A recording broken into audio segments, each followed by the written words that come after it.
আসসালামু আলাইকুম সবাই কেমন আছেন? তো নতুন একটা ভিডিও নিয়ে চলে আসলাম আপনাদের মাঝে।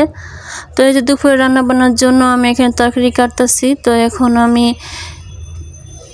এখানে একটা চাল কুমড়া ছিল, সেটা ভাজি করার জন্য কেটে নিলাম।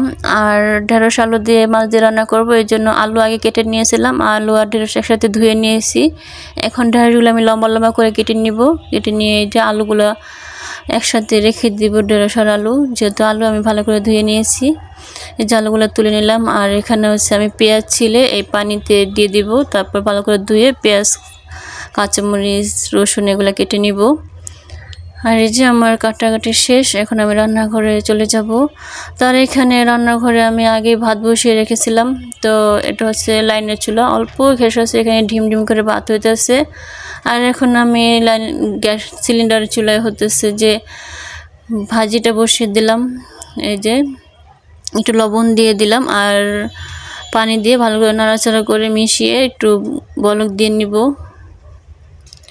তো এই যে বলক এসে গেছে, আমার ভাপ দেওয়া হয়ে গেছে। এখন আমি এগুলো একটা জালিতে ঝরা দিয়ে দিব। আর এই যে কড়াই বসিয়ে দিছি, এখন আমি এই কড়াইতে তেল দিয়ে দিলাম, দিয়ে দিব পেঁয়াজ কুচি, কাঁচামরিচ ফালি, এগুলো দিয়ে একটু নাড়াচাড়া করে পেঁয়াজ কাঁচামরিচগুলো একটু ভাজা ভাজা হয়ে গেলে দিয়ে দিব হলুদের গুঁড়া, সামান্য মরিচের গুঁড়া। আর যেহেতু আমি ভাজি সিদ্ধ করার সময় লবণ দিয়েছিলাম, এর জন্য অল্প পরিমাণে লবণ দিব। তো এই যে একটু মিশিয়ে আমি সিদ্ধ করা ভাজিগুলো দিয়ে দিলাম।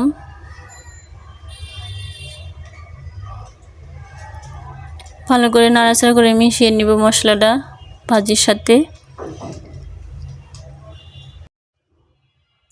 তো এই যে এখন আমি ধনিয়া পাতা দিয়ে দিলাম, ধনিয়া পাতাটাও ভালো করে নাড়াচাড়া করে মিশিয়ে নিব।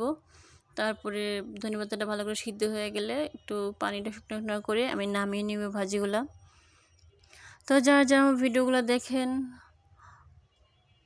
যদি একটু ভালো লেগে থাকে অবশ্যই এটা লাইক দিয়ে শুরু করবেন আর সাবস্ক্রাইব করে দেবেন। যারা যারা সাবস্ক্রাইব করেছেন তাদেরকে অসংখ্য ধন্যবাদ। আর ভালো লাগা না লাগা কমেন্ট করে জানাবেন। তো ভাজি হয়ে গেছে, এখানে ডাল বসিয়ে দিলাম। আর এখানে হচ্ছে আমি ভাজিগুলো এখন বাটিতে বেড়ে নিতেছি। তো এই যে ভাজিটা আমার বাড়া হয়ে গেছে।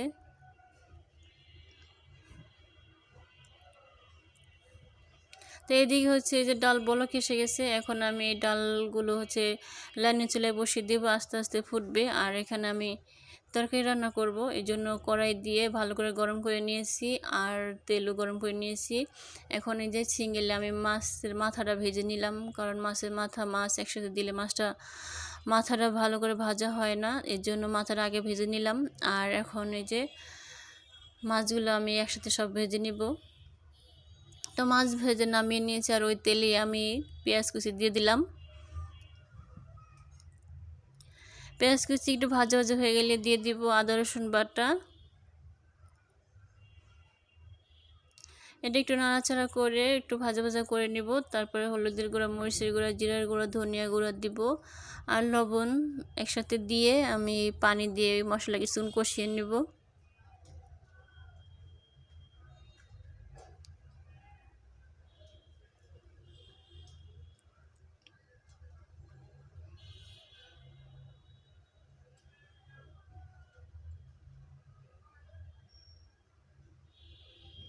তো এই যে আলু আর ঢেঁড়স দিয়ে দিলাম, এগুলো এখন ভালো করে নাড়াচাড়া করে মিশিয়ে সামান্য পানি দিয়ে ঢেকে দিব সিদ্ধ অবধি।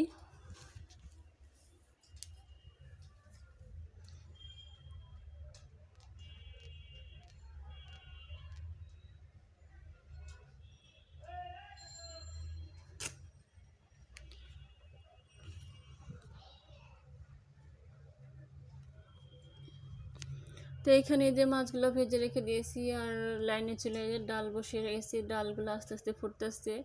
তো এই যে এদিকে হচ্ছে এগুলো সিদ্ধ হয়ে গেছে, এখন পানি দিয়ে দিব, গরম পানি। আর এই সময় তরকারিতে গরম পানি দিলে তরকারির স্বাদটা একটু ভালো আসে।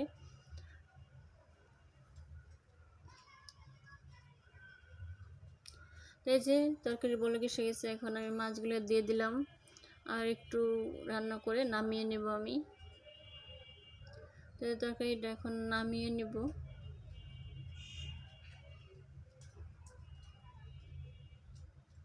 তো এই যে বলি বেড়েও নিয়েছি। তারপর রান্নাবান্না শেষ করে ঘরের আর সমস্ত কাজ শেষ করে আমি ছেলে মেয়ে দুজনকে গোসল করে নিয়েছি, আর আমিও গোসল টোসল করে নিয়েছি। আর এখন আমরা তিনজন হচ্ছে খাওয়া দাওয়া করতেছি।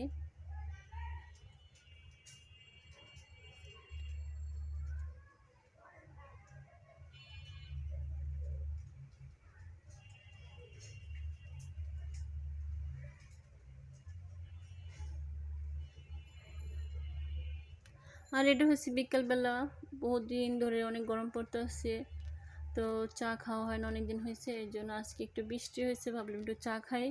তো এই যে বিকালবেলা একটু রং চা বানিয়েছিলাম আমি। তো আজকের ভিডিওটা এ পর্যন্তই, ভালো থাকবেন সবাই।